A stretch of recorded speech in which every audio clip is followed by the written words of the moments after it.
자, 오늘 마태복음 강해 설교 계속하고 있는데 오늘 이제 시험 시리즈 세 번째입니다. 오늘 본문 말씀을 중심으로 해서 뛰어내리라라는 제목으로 하나님의 말씀 증거하겠습니다.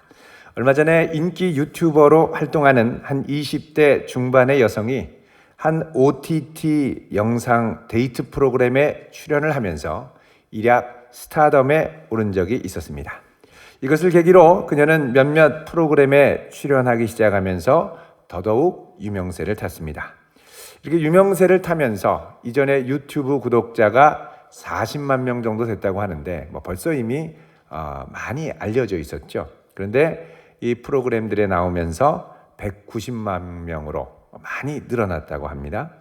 자, 그런데 이 여성이 출연한 이후에 온라인이 상당히 시끄러웠습니다.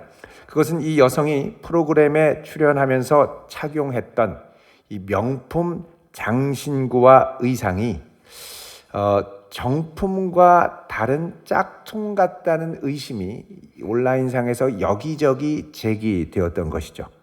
그녀가 착용한 목걸이가 프랑스의 유명한 명품 목걸이인데 그걸 자세히 보면 가품 같다는 것입니다. 뿐만 아닙니다. 티셔츠, 이어링, 원피스, 백, 여러 가지 그녀가 걸치고 나온 것들이 자세히 보면 짝퉁 같다는 것이죠. 언뜻 보면 진품 같은데 자세히 보면 짝퉁 같다는 것입니다. 여러분, 요즘에는 이 명품을 애호하거나 또 명품을 걸치고 다니는 분들의 이 온라인 커뮤니티가 있어서 정보를 공유합니다. 이거 진품인 거 알아보는 방법 그런 게 이제 나와 있고 사진도 나와 있고, 그래서 이런 커뮤니티에서 늘 보던 분들은 딱 보고 명품이 진짜인지 가짜인지를 아주 예리한 매의 눈으로 포착을 하죠. 자, 이런 논란과 의혹 제기에 해당 소속사, 연예 소속사는 사실과 다른 부분에 대해서는 강력하게 법적으로 대응하겠다고 예고를 했습니다. 그러나 얼마 후에 그녀는 돌연 유튜브에 출연해서 사과 영상을 방영했습니다. 그녀는 사과 영상에서 이렇게 말했습니다. 처음에는 너무 예뻐서 명품 가짜 제품을 구매했습니다. 그렇게 명품을 가지고 다니다 보니까 많은 사람들이 어머나 이게 뭐니 하며 관심을 보이고 또 칭찬 같은 이 아주 긍정적인 시선을 받고 부러워하는 시선을 받고 사랑을 받고, 그게 점점 빠져서 정신을 못 차렸다는 것입니다. 돌이켜보면 많은 사람들이 사랑해 줄 때 좀 더 내면을 다지고 돌아봤어야 했는데 그러지 못하고 다른 사람들에게 보여지는 나에 집중했습니다. 후회하고 반성합니다. 이렇게 얘기를 했습니다. 여러분, 그녀의 말을 한번 우리가 좀 곱씹어 생각해 볼 필요가 있습니다. 다른 사람들이 명품이라고 인정하는 제품을 구매할 만한 여력은 안 되고, 그래서 짝퉁이라도 구매를 했더니 사람들이 어머나 너 이런 명품 가지고 다니네 하면서 놀라워하고 시선을 다르게 보고, 그러다 보니까 다른 사람들이 나를 어떻게 볼까에 더 신경을 쓰고 그러면서 더 짝퉁으로 치장을 하면서 과시하고 인정받는 것이 나의 일상의 일부가 되었다는 것입니다. 사실 이런 이유로 우리나라에는 공공연하게 짝퉁을 찾는 이들이 있고 또 이들을 위한 시장이 형성돼서 암암리에 판매가 되고 있습니다. 제작 기술도 점점 정교해져서 요즘에는 이 짝퉁 중에도 특 S급, 또 여러분 미러급이라는 말 들어보셨습니까? 미러급. 미러가 거울이죠. 그대로 보면 거울에 비치는 것처럼 똑같다는 겁니다. 진짜랑 가짜랑. 또 1:1 정품 퀄러티라는 거예요. 1:1로 딱 대조해서 봐도 정품하고 똑같은 자태가 난다는 겁니다. 정교하다는 것이죠. 2017년부터 지난해 8월까지 관세청에 적발된 짝퉁 명품 가방이 총 1,886건이고 그 금액만 무려 4,670억 원에 달한다고 합니다. 적발된 것만. 그래서 이게 백이 적발된 것만 그런데 백뿐만 아니라 여러 이 명품들 전체를 적발되지 않은 것까지 감안할 때 이 실제적인 이 짝퉁 시장의 규모는 적어도 수천억 원에서 많게는 수조 원에 달할 것으로 추정을 합니다. 왜 이렇게 사람들이 명품에 열광을 할까요?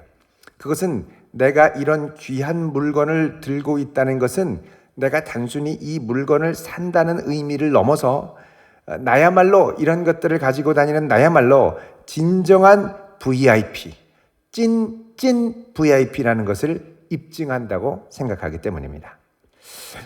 무한 경쟁 사회에서 살아가는 우리 사회의 약점 중 하나가 사실 이제 다른 사람을 좀처럼 잘 인정하지 않는다는 것이죠.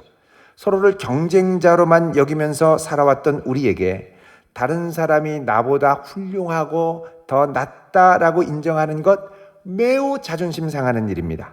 그래서 우리는 한편으로는 다른 이들에게 많은 인정과 칭찬과 존경을 받기 원하지만 다른 한편으로는 다른 사람들을 이제 잘 인정해 주는데 매우 인색한 역설적인 불행함 가운데 살아갑니다.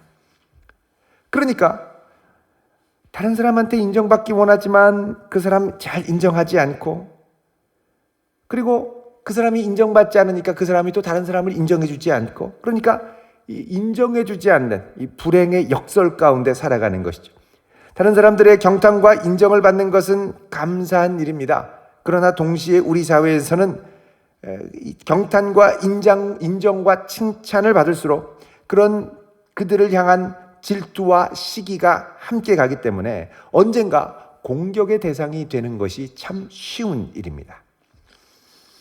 마귀는 바로 이런 우리의 약점을 파고들어서 오늘날 우리 시대에 우리를 유혹하고 시험을 하지요. 하나님의 자녀로 살아가는 성도라면 여러분 어떤 인정과 칭찬을 추구해야 할까요? 가장 중요한 것은 예수님께서 세례를 받으실 때 하늘이 열리며 하늘로부터 들었던 음성, 이는 내 사랑하는 아들이요 내 기뻐하는 자라라고 하는 하늘의 확신입니다.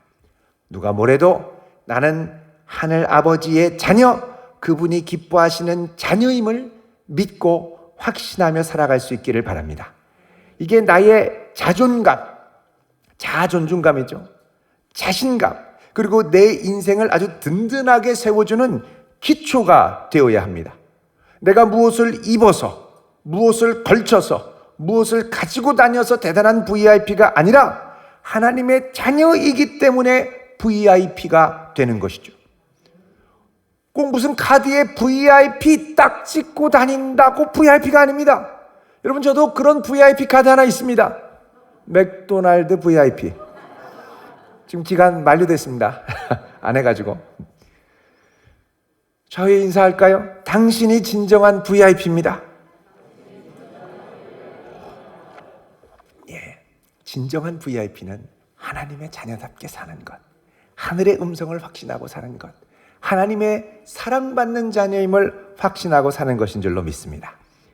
자, 오늘 본문 말씀은 예수님이 본격적인 공생의 사역을 시작하기 전에 마귀에게 받는 두 번째 시험이죠. 자, 원래 마귀의 시험은 처음에 사람들이 아무도 없는 광야에서 시작했습니다. 아무도 없을 때 배고프지, 다른 사람 보니까 부끄러우니까 그냥 돌을 떡덩이로 만들어봐라 이렇게 유혹을 하죠. 여러분, 그래서 유혹은 처음에 다른 사람들이 보지 않을 때, 혼자 있을 때 슬며시 들어올 때가 많습니다. 근데 그거 실패하면 그 다음엔 어떻게 하냐면 마귀가 전략 자체를 바꾸는 거죠. 혼자 은밀히 할 때 넘어가야 되는데 안 넘어가면 그 다음에 아예 장소를 퍼블릭한 곳으로, 공공적인 장소로 확 바꿔버립니다. 자, 오늘 말씀 4장 5절에 보면 이렇게 시작을 하죠.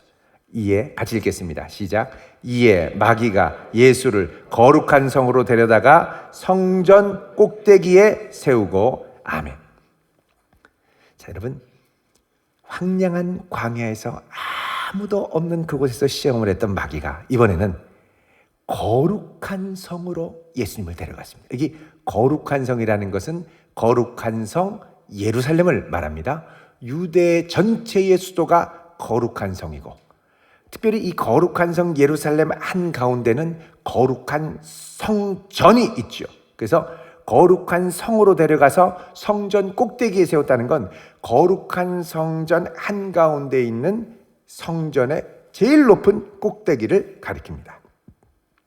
여러분, 1세기 유대인들은 이 예루살렘에 있는 성전을 하나님이 땅과 소통하는, 하늘과 땅이 연결되는 우주의 배꼽이라고 생각을 했습니다. 우주의 배꼽, 지구의 배꼽, 온 세상의 배꼽.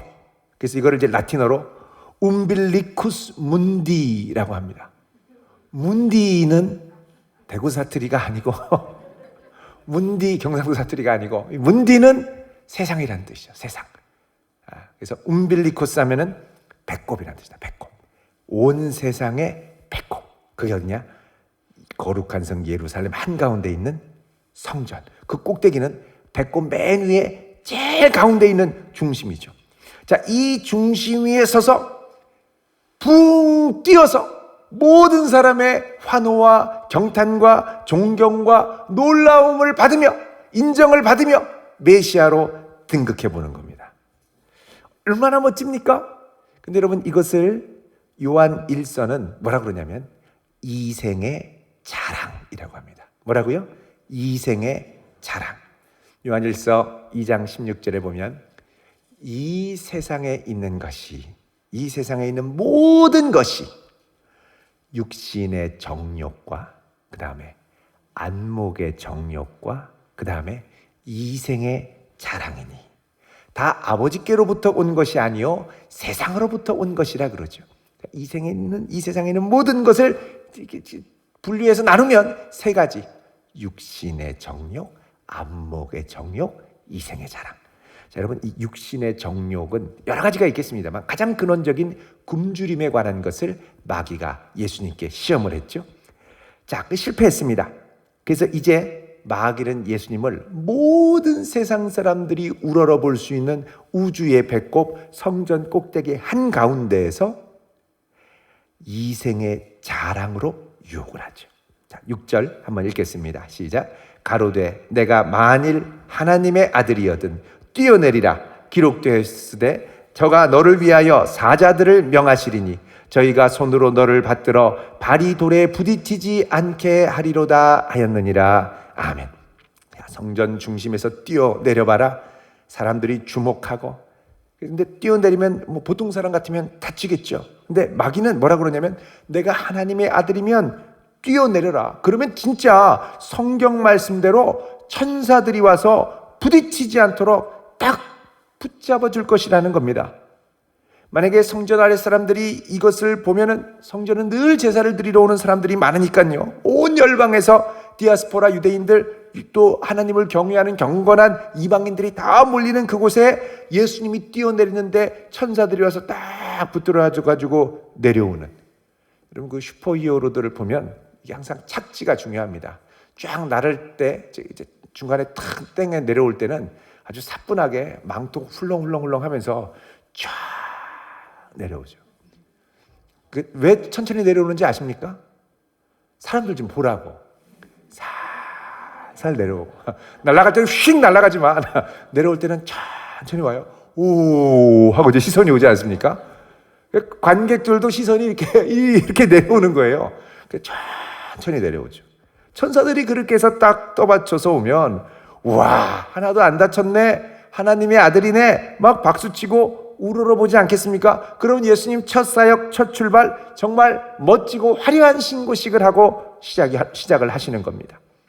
게다가 마귀는 항상 얘기할 때 그럴듯하게 얘기합니다.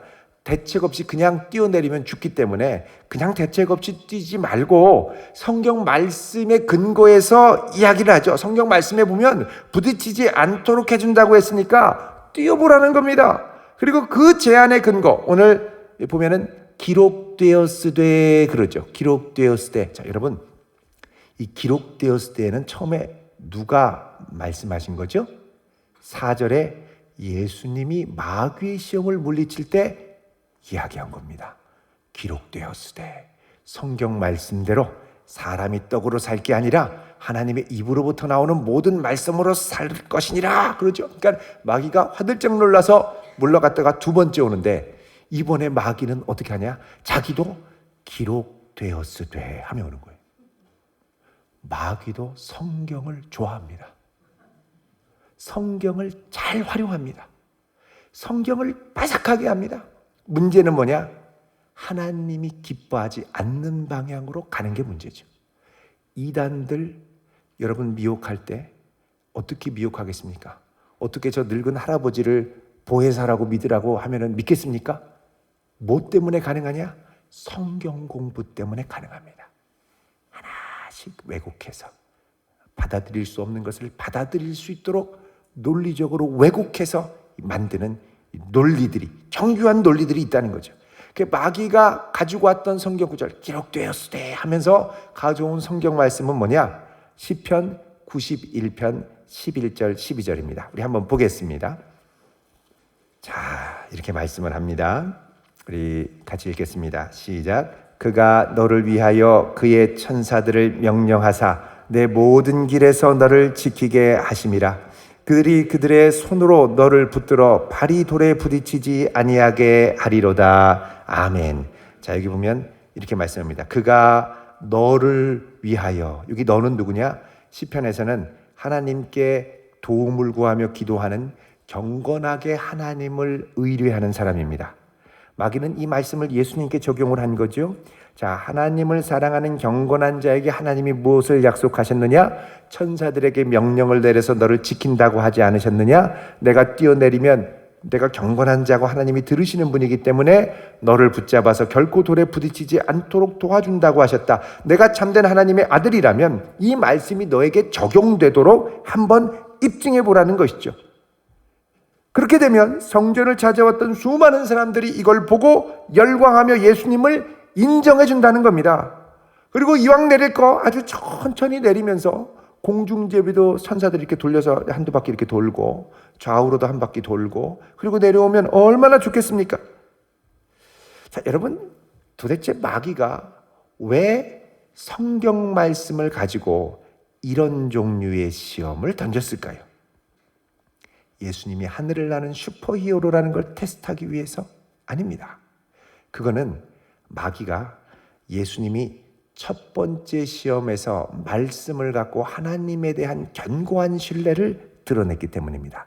사람이 떡으로만 살 게 아니라 하나님의 입으로부터 나오는 말씀으로 살 것이라. 그러니 이 말씀을 신뢰하며 우리가 가야지 이것 갖고 흔들려서는 안 된다 그랬죠. 그러니까 마귀가 말씀을 신뢰한다고? 그럼 네가 진짜 말씀을 신뢰하는지 한번 볼까? 그러면서 시편 91편을 가져와서 자, 이 말씀대로 내가 신뢰한다면 이 말씀을 신뢰하며 너 자신을 내던져봐라 라고 이야기를 하는 겁니다.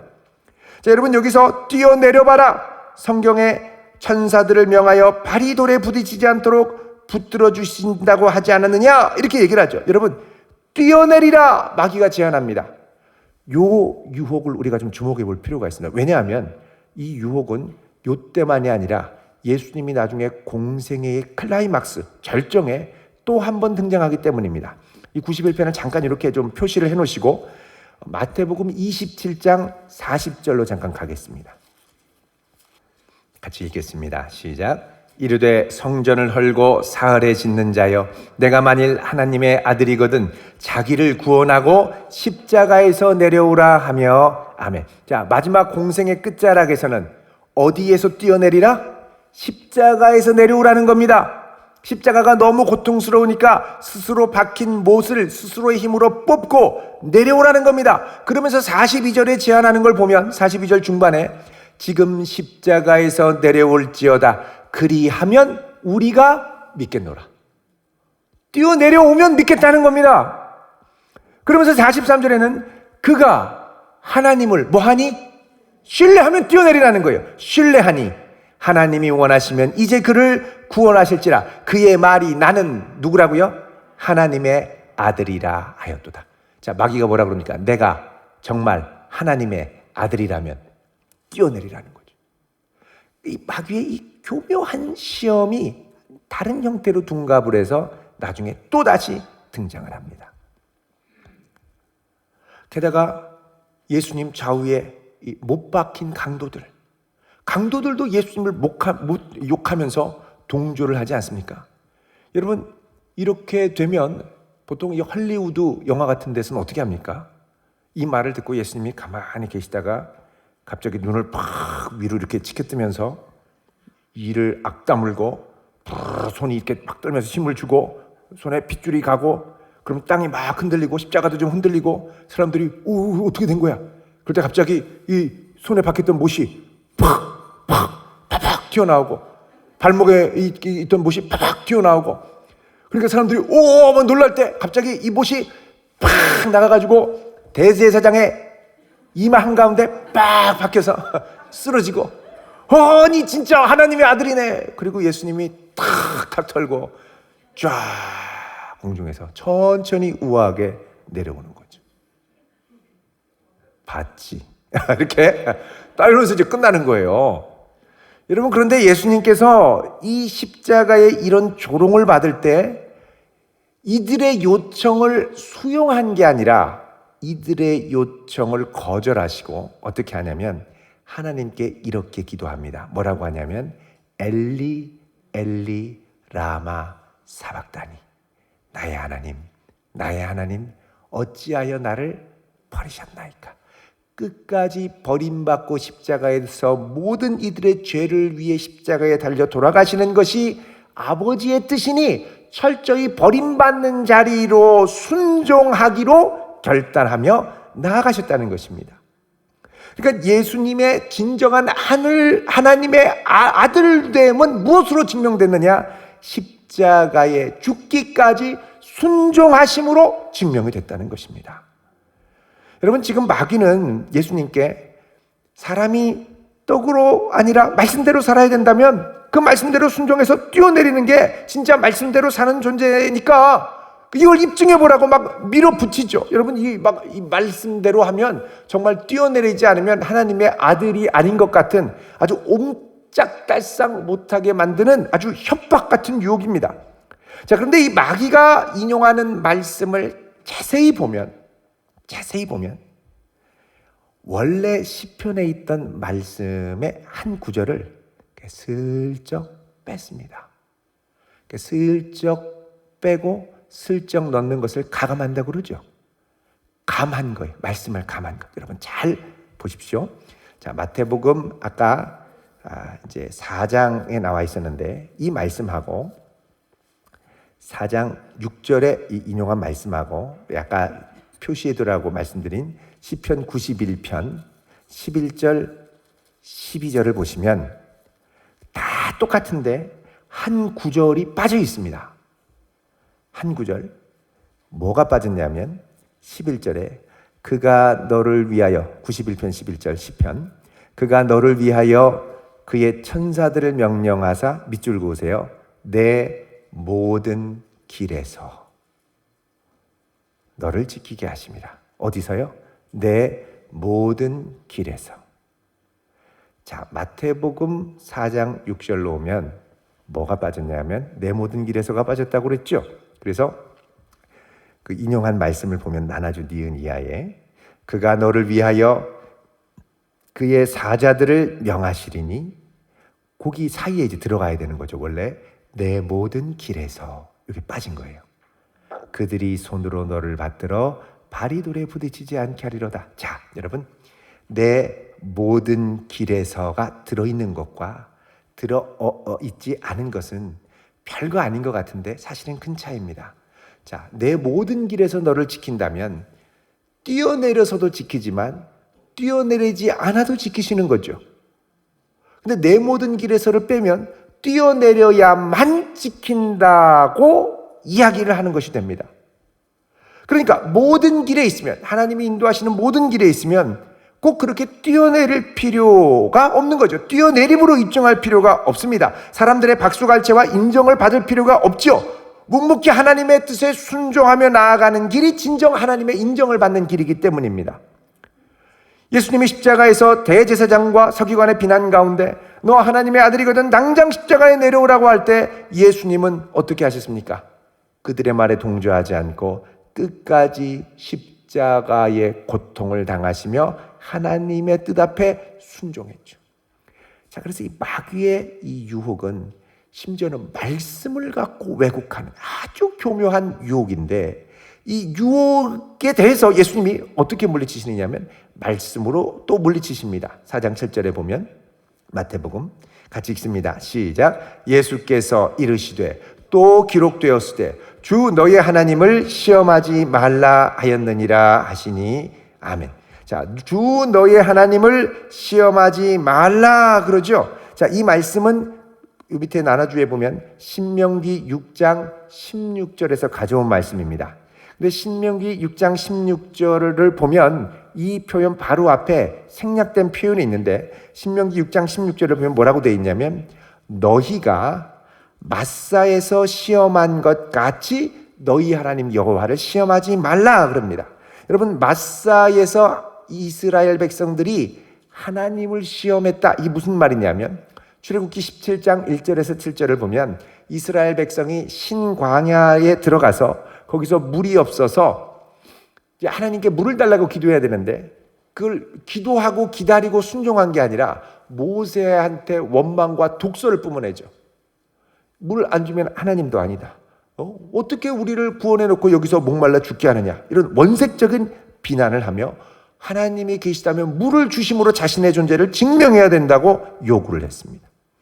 여러분 하나님이 원하셨던 것은 뭐냐? 이 모든 과정을 통해 이스라엘로 광야에서 자신을 낮추고 순종하게 하며 하나님만 의뢰하도록 하는 것이었죠. 그러나 이스라엘은 순종하는 것보다 내가 원하는 대로 원하는 때 하나님이 움직여 주셔야 하나님이라고 요구를 한 것이죠. 자, 이런 동일한 성격의 시험이 이스라엘의 대표인 예수님에게 다가오는 것입니다. 자, 여기서 우리는 마귀의 아주 이 담대함에 대해서 생각해 볼 필요가 있습니다. 여러분, 말씀이 육신으로 오신 예수님께 말씀으로 시험을 거는 마귀는 도대체 간이 배 밖으로 나온 거죠? 어떻게 말씀이 육신으로 오신 분에게 감히 그 말씀을 갖고 마귀가 유혹을 할 수 있습니까? 여러분, 마귀가 그만큼 말씀에 자신감이 있다는 거예요. 마귀가 미혹할 때 특징은 뭐냐? 슬쩍 빼고 슬쩍 놓고 이렇게 논리를 짜맞춰서 하나의 분명한 성경적인 사실처럼 만들어가지고 사람들로 몰아가게 하는 것이죠. 마귀가 이렇게 하는 건 예전에 첫사람 아담에게 성공한 경험이 있기 때문에 그렇습니다. 여러분, 에덴 동산에서 마귀가 사람에게 처음 다가가서 그들을 타락하게 무너뜨렸을 때 무엇으로 미혹했느냐? 말씀 갖고 미혹했습니다. 이게 무서운 일이죠. 에덴 동산에서 말씀 갖고 미혹했어요. 하나님께서 아담과 하와에게 창조 언약이라고 그러죠. 언약을 맺고 너 동산에 있는 모든 실과는 다 먹을 수 있지만 동산 중앙에 있는 거는 절대 먹지 말아라. 선악을 알게 하는 나무의 열매는 먹지 마라. 이거 먹으면 너는 정령 죽을 거다. 다 먹지만 요거 하나는 하나님의 주권, 선과 악에 속한 지식은 하나님께 있음을 늘 기억하며 하나님을 경외하는 자로 살아라. 선과 악의 판단은 너희들에게 속한 것이 아니라 나에게 속한 거다. 이렇게 하나님이 선악과를 주시며 말씀하셨죠. 근데 마귀가 와서 뭐라 그럽니까? 야, 하나님이 참으로 동산 모든 나무의 열매를 먹지 말라고 하시더냐? 자, 처음부터 왜곡하고 비틀어서 사람들의 생각을 뒤집어지도록 만든 겁니다. 정서적으로도 참으로 하나님이 그렇게 할 수 있느냐? 이러면서 원망의 감정을 일으키는 거죠. 아주 교묘합니다. 여러분, 마귀가 제일 좋아하고 제일 자신 있는 게 뭐냐? 성경 공부입니다. 성경 공부. 우리도 좋아하죠. 우리는 진리를 알아가기 위해서 성경 공부하는데 마귀는 그럴듯한 논리로 진리를 왜곡시켜서 하나님으로부터 벗어나게 하기 위하여 성경 공부를 합니다. 그래서 여러분, 이단 성경 공부, 이단들이 여러분 미혹할 때 맛있는 거 사줘서 미혹하지 않습니다. 물론 처음에는 잘해줍니다. 이것저것 잘해주고 말도 들어주고 친구도 되어주고, 근데 결정적으로는 어떻게 하느냐? 성경 공부하자고 합니다. 성경 공부하자고 해요. 요즘에는 코로나라서 사람들이 밖으로 안 다니니까 여러분 당근마켓 자주 이용하시지 않습니까? 당근마켓에다가 우리 아이들, 초등학교 들어가는 학부모님들 정말 좋은 아이들을 위한 자녀교육 세미나가 있어요. 모이면 좋아요. 근데 알고 보니까 나랑 옆집 아줌마 빼고 다 이단 사람들입니다. 영어 공부 같이 하실 분, 스터디. 취업 준비 같이 하실 분, 아기 이유식 공부 같이 하실 분, 당근마켓에서 모임 이런 게 많이 오거든요. 아니면 개 산책 같이 하게 하실 분, 여러 가지 모양으로 머리를 짜서 만나죠. 거기 가서 같이 하고 얘기하고 막 고민 얘기하고, 우리 아이 걱정해요. 근데 자녀 교육 진짜 성공하고 잘하신 분이 있는데 그분이 다음 주에 와가지고 우리 동네에서 이렇게 강의를 하세요. 한번 오세요. 코로나라서 온라인으로 해요. 걱정하지 마세요. 온라인으로 들어가죠. 한 번, 두 번 만나고 그러면은 자녀의 특성을 알기 위해 엄마의 성격을 검사해야 된다 그러고 성격 검사하고 상담해 준다 그러고 상담하면 자기 고민, 자기 막 염려 다 얘기하죠. 가정사. 그게 이단들에게는 다 분석해서 미혹하기 위한 자료 수집이 되는 거죠. 그걸 갖고 토대로 해서 접근을 합니다. 다 좋은데 결국은 자녀 교육에 성공하려면 성경을 가르쳐야 된다.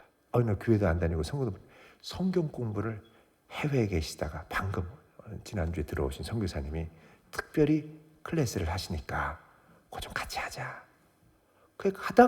하다가 넘어갑니다. 결국은 뭘로 가냐? 성경. 근데 성경 공부 가면 틀린 줄 모릅니다. 성경 보면 그런 것 같아요. 교묘히 빼고 교묘히 덧붙이는 걸 모릅니다. 그래서 처음 성경 공부할 때는 아예 성경 보는 관점을 슬쩍슬쩍 빼고 자기들이 원하는 걸로 보게 하기 위해서 성경 개론을 가르치죠. 개론. 성경이 어떻게 되고 우리가 가르치는 거랑 7, 80%가 비슷한데 20% 정도가 딱 비틀어졌습니다. 처음에는 90% 딱 살짝 비틀죠. 그 다음에 선악 구분, 하나님의 세계, 사단의 세계 이러면서 살짝. 그러니까는 그 비튼 게 뭔지 모르고 그냥 그런 줄 알아요. 그리고 그 기초로 성경 공부를 들어가니까 그 다음에 이제 막 서서히 바꿔도 잘 모르고 그 다음에 비유 공부하면 막 이제 볼 수밖에 없는 그렇게 볼 수밖에 없는 틀을 딱딱딱딱 만들어서 공식을 제공하죠. 그렇게 해서 비유 공부를 끝나고 나면 그들이 말하는 대로밖에 볼 수가 없습니다. 안 보여요. 그 다음부터 워낙 이게 다 뒤틀려가지고. 여러분 마귀가 그렇게 해서 성도들을 미혹할 때는 여러 가지로 미혹할 수 있지만 결국은 진리를 왜곡시킨 성경 공부로 미혹을 합니다. 첫사람 아담에게 성공했죠. 그래서 아담의 후손들에게도 성공할 걸로 알고 다가갑니다. 예수님께도 예수님이 마지막 아담으로 오셨죠. 여러분 첫사람 아담의 특징이 무엇입니까? 처음 창조될 때는 죄 없는 사람이었고 죄 없는 상태에서 하나님의 말씀, 선악과를 먹지 말라고 하는 그 금령을 지킬 수 있는 능력을 갖고 있는 사람이었습니다. 진리만 붙들면 그대로 갔죠. 그런데 진리를 비틀면서 넘어지게 됐습니다. 그래서 마귀가 첫사람 아담에게 성공한 그 전략을 마지막 아담으로 오신 예수님에게도 그대로 적용하죠. 마지막 아담으로 오신 예수님, 왜 아담이라고 할까요? 첫사람 아담처럼 죄 없는 상태로 동정녀의 몸에서 태어나셨습니다. 그리고 능히 하나님의 율법을 순종할 수 있는 능력이 있으셨죠. 그래서 이런 상태에서 이 말씀을 딱 비틀어서 가지고 가려고 했더니 예수님이 하나님을 시험하지 말라고 하고 말씀으로 무찌르십니다. 여러분 혹시 다른 곳에서 성경 공부하자, 또 온라인 줌으로 하자. 그런데 뭐가 좀 이상하다. 출처를 알 수 없는 데서 한다. 누구냐고 해도 그냥 선교사님, 목사님, 간사님, 선교단체 간사님 이런 식으로만 얘기하지 밝히질 않는다. 그럴 때는 곧바로 교회로 알려주셔야 됩니다. 아니면 바이블 백신 센터로 알려주셔야 됩니다.